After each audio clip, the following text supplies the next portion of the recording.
Dans le petit village de Ngolo, niché entre la savane et la forêt sacrée, les nuits étaient rythmées par le chant des grillons et les tambours des anciens. Mais depuis quelques lunes, les tambours s'étaient tus.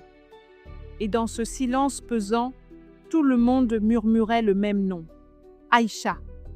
Aïcha était la fille unique du vieux forgeron Karamoko, un homme respecté, gardien du feu et des traditions. Sa femme, décédée depuis des années, lui avait laissé cet enfant comme une promesse de lumière. Aïcha grandissait belle, vive et douce, mais elle portait dans son regard un éclat étrange, presque trop ancien pour son âge. Un soir, alors que la lune rouge montait dans le ciel, Aïcha s'effondra soudain près du grand baobab. Elle murmurait des mots dans une langue oubliée, la voix tremblante.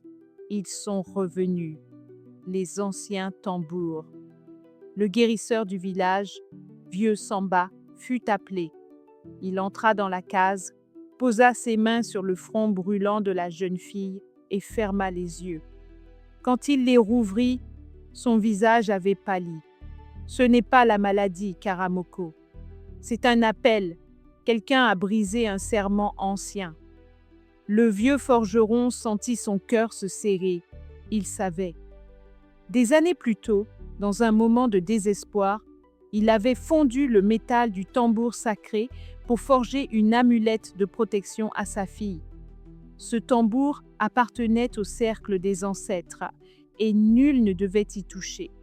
Depuis ce jour, les tambours du village s'étaient tus et les esprits du bois sacré réclamaient justice. Pour sauver Aïcha, il n'y avait qu'un seul moyen, rendre au tambour son âme avant la prochaine pleine lune.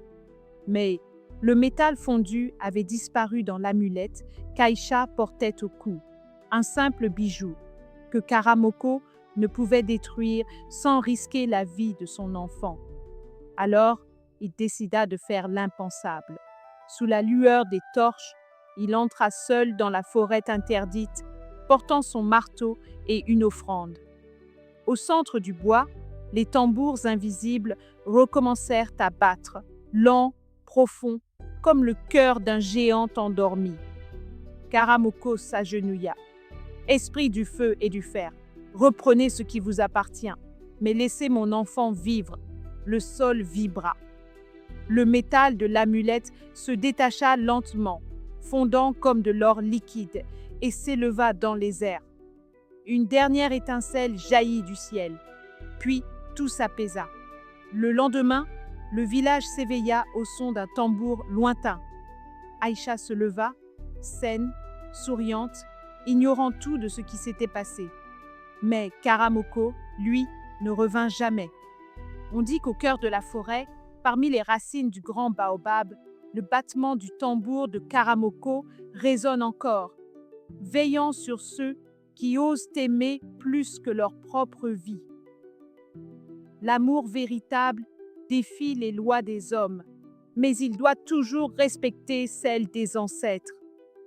Les traditions ne sont pas des chaînes, elles sont les ponts qui relient les vivants aux esprits et rappellent que tout don, même celui de l'amour, a un prix sacré.